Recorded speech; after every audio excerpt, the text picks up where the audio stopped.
Bon dia des del cau de les Raboses, a Citurballos. Mireu, ha començat ja a batre el blat, el tinc ahir, i mireu les tres classes de blat que tinc. He pogut fer ara si veuen els bigots més negres, però sí, deu anar millor ahir, això. Ahir, no sé si ho veureu bé, ahir. La ungla que la tinc ahir partida. A mon pare que estiga en glòria el comentava que és dia d'Aragó, veieu, els bigots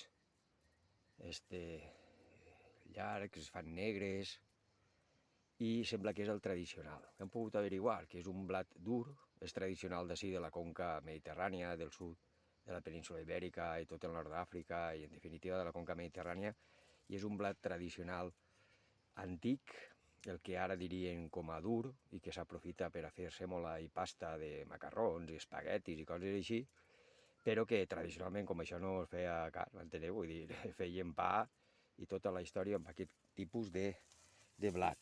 El tradicional dur, el tou o blanet, sembla que era més de les altituds més nòrdiques, més del nord de la península ibèrica i d'Europa i tot això. I es caracteritza per no tindre bigots, veieu? Els bigots que va traient, doncs es caracteritza que el tou, el candeal, el blanc, no tindria pèls, no tindria el bigot, ¿vale?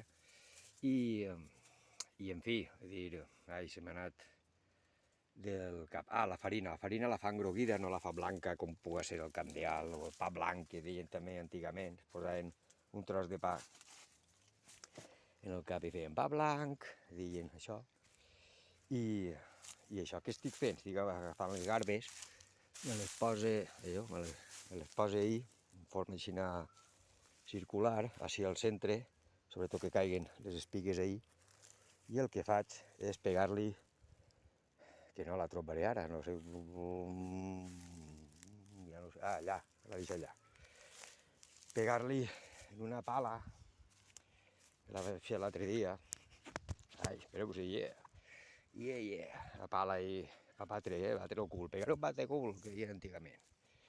Ja el que faig és aguantar la garba en una mà i l'altra va estirant-li, més paciència que un sant, i per ell baix, no sé si ho veureu, està, veus un momentet, i us ho ensenyo, seria que ja he estat ahí fent,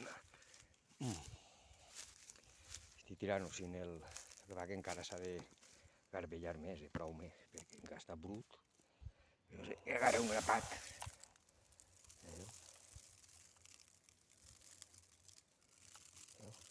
estic així rebentava i estirava la pell fora, el que estava comentant-vos. I la farina que la fa és engroguida, espero poder ja, perquè en tinc un any prou ja per a fer-la, donar-ne 1 quilo a 2 persones que tinc aparaulades, i en tindré per a sembrar ara en setembre, octubre, novembre, qui tinga blat que sembre, és el millor.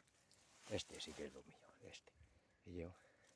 Hòstia, ahí ahí. I fa una farina, això, que estava comentant-vos, més engroguida i tot això. Després en tinc d'altres així també, és el que li comentaven, no sé si es veurà ja, és que no ho sé. L'americà, una espiga llarga, molt carregaeta, cau en seguida, també peludeta, la qual cosa també diria que seria un blat dur, i així s'ha dit americà, i la palla la fa curteta. En canvi, d'Aragó, si és veritat que es diu d'aquesta forma, fa una palla alta, xula, brutal. Què estic fent jo amb ella? Doncs estic reomplint el llit en la taula del medicinal, veieu? Estic reomplint per a que no isca brossa, aguanta també la humitat, no cal fer massa la terra. El que vaig fer amb la brossa ahir, estic fent-ho així en la taula del medicinal, veieu? I això seria la segona classe de blat que tindria jo, sí, està un poc remesclat, això americà, i després tenim Este no sé, crec que em van comentar, este no té cap de pèl, amb la qual cosa podria ser blanet o tou, i podria fer la farina blanca, no ho sé. Bueno, el cas és que em van comentar que això es deia sarraí, blat sarraí, però tampoc ho tinc clar, haig de tapar-me un poc la blaura del dit, que si no fa un efecte. Això, vale? Es diu el sarraí, i en fi, jo què sé, però a mi el que mola, que m'agrada és este, que comentava d'Aragó, que és el que volem rescatar, i tot això doncs, està un poc en